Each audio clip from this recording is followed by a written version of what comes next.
In this video I'll be walking you through how I made a short chess animatic with the full render being at the end of the video. For starters, we delete the default cube because it's useless, and then I immediately paste some old chess pieces that I'd already modelled, so unfortunately you won't get to see me model them.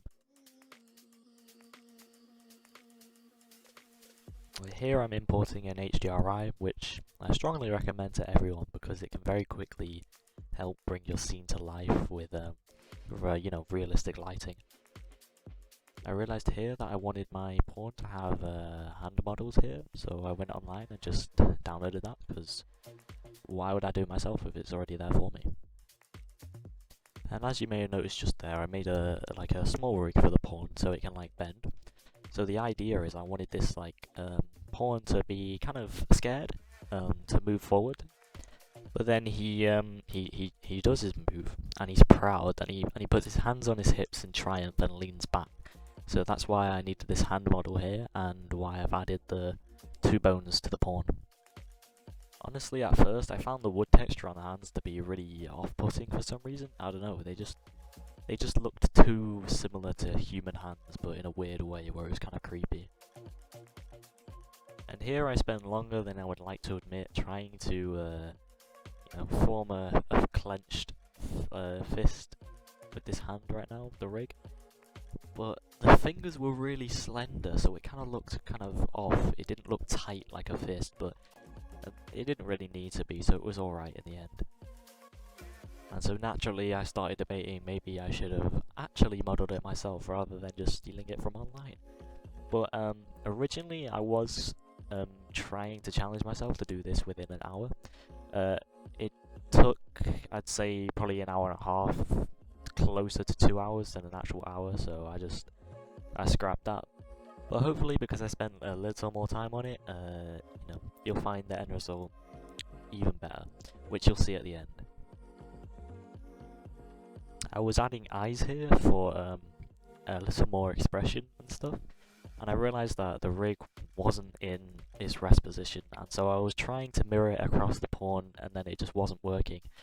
You'd think for someone with a few years experience in Blender, they'd realise that a little bit quicker than I did, but oh well. Either way, I eventually got it working, and I'll actually probably start posting chess games that I've played online. I'll probably, make a video of me playing them, because I actually am quite into chess, hence why I'm making a chess animation. I'm about 1700 elo on chess.com, so I'm not too shabby at chess. I'm sure it'll be a fun time. I'm currently trying to get to 2000, so that could be a playlist of mine, road to 2000 elo on chess.com, and if anyone would be interested in watching that, I'd love for you to tag along. Although having said that, I do understand if the terrible mic quality may be off-putting. Anyway, enough yapping. Here I am adding shape keys to show expression in the eyes. I recently discovered shape keys. I left a comment on a YouTuber's video. They're called Lemon Samurai. They post Zelda animations. They've posted a few, and they're really good actually, and you should go check them out. But I asked them how they achieved some motion blur on one of their characters, and they said they use shape keys, so I started experimenting with that, and they're actually really fun and really useful. So the only other time I've used shape keys is in one of my shorts where Link is swinging the Master Sword at a Korok, and the Master Sword is using shape keys to replicate motion blur. But I do have another Legend of Zelda animation on the channel. It's about 2 minutes long, and it's more wholesome than Link striking down a Korok, so you should go check that out.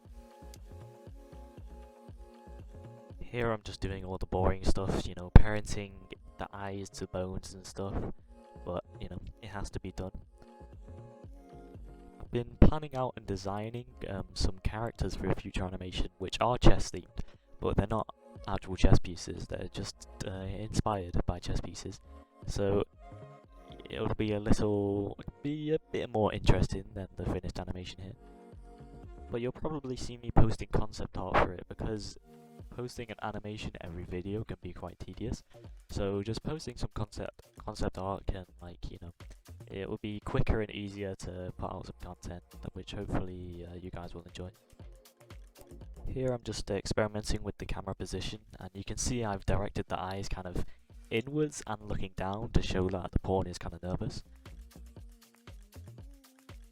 And there you can see the timer from when I was timing myself, but that didn't end so well.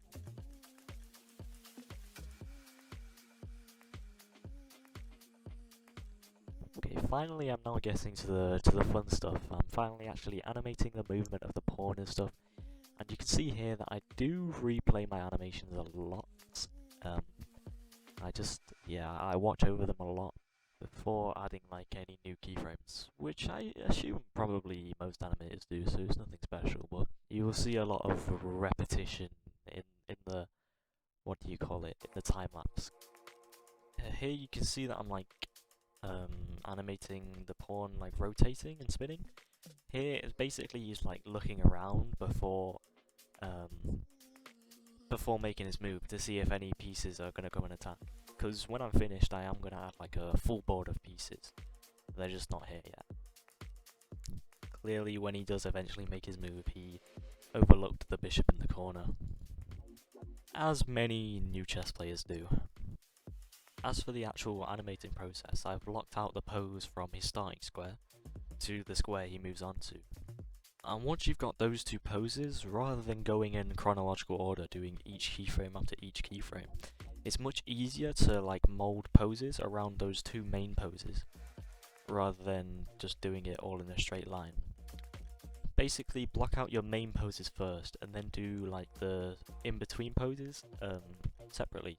Don't do it your main pose and then a sub pose and then a main pose. Do main pose, and then sub pose. Hopefully that makes sense. It's just called blocking. You get your main block out of an animation, and then you get like the in-between poses. For a rig as small as this, it's not the most important thing, but once you get more complex rigs, it is very important and it's very productive. Here I'm just kind of sliding around a bunch of different keyframes. There's no set formula for what would make a specific animation look good, so you've just kind of got to experiment with you know, different keyframe placement to see, you know, what's the right amount of exaggeration and stuff, you know, what's the right amount of speed and movement. So just experiment and you'll find what works best. Don't be scared to make something look bad, because in the end that will help you realize what actually would make it look good, and then hopefully you would go on to do that. Right now nothing important is really going on here. I'm just adding some like slight exaggerative you know, movements. But if you would like me to do maybe a specific short animation or model something specific, maybe from a game, maybe something unique, just leave it in the comments and I'll definitely try to do a video on it.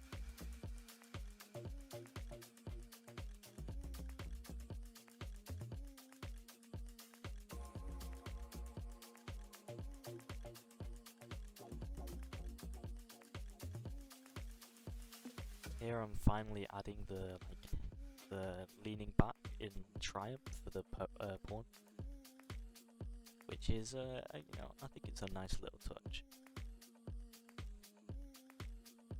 Originally here for the hands, I was just gonna try and actually just mirror one of the hands over to the other side, but then it wouldn't really work because the center point of the model kept changing because of the rig or something. I don't really know.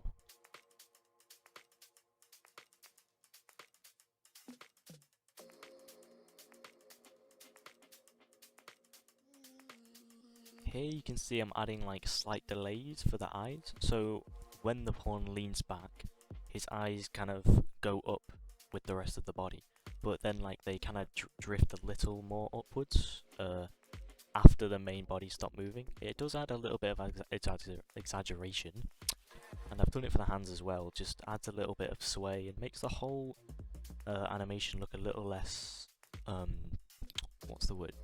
Artificial. It makes it look more real, even though this is clearly something that is, you know, not real and never will be real. But you get the idea. You might be able to see it a little more clearly here.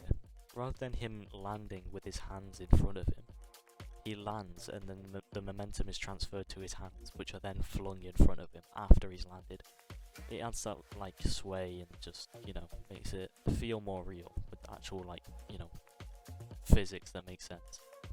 It sounds really stupid and simple to say, but when you're actually in the moment and animating as someone new to animation, you do tend to overlook these things and then you'll wonder why your animation looks off. And these are the small things that make it look just slightly off. Now, I'm no pro at animation myself, but I'm just walking you through what I use and, you know, my method of animation. If any of you in the comments are more experienced than me, and then I would love to hear your tips and tricks that you could help me with.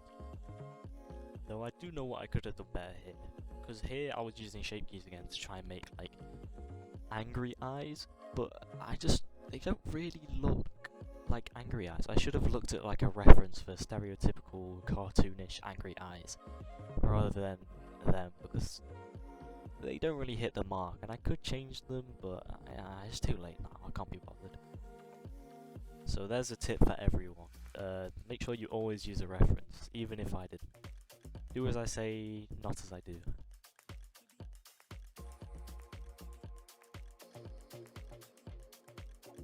Now the bishop is finally smashing into the pawn, but I actually forgot to like move around the camera here to make it look a little bit more like, I don't really know, it just makes it more fun to watch, I guess. But so I had to re-render it out all again. Luckily I was only using Eevee though. If I was using Cycles it would have taken well over an hour, but Eevee it took like 3 minutes probably. Probably not even that, it was probably like a minute. So, but if you are using Cycles or just have a really long Eevee animation, don't rush to get your animation completed. Take your time, because if you render it all out and then realise, oh, I could have done that way better, or oh, there's a silly mistake there, then it takes a lot of time to go and fix that mistake and re-render it all out again. So no need to rush, just take your time and everything will work out. I know the closer you get to the end of an animation though, the more it drags on, and the more you just want to get it done and see the finished result. I do understand that. Here I've finally added the other pieces. I haven't really followed an actual game because it would be weird for the bishop to be in the spot it was in an actual game. Also, I realised after I rendered it out, like I was just saying before, the knight is in a spot where it can easily take the bishop once it's taken the pawn, so it doesn't really make sense, but I doubt many people would notice that. Even so, there could be a knight defending the pawn again, or the bishop, so if the knight took, a different knight could take. I apologise for the rambling, hopefully that made sense, but yeah, here I'm just adding lighting. I realised I was kind of originally just going to use the spotlight, but it made like the underside of the pawn look way too dark, so I added a little point light in front, just to it looks way too dark, so I added a small point light here, just to illuminate the underside. Lighting is definitely not my forte, but anyway, this is all the clip footage I have, so now you can see the full animation. I hope you enjoy.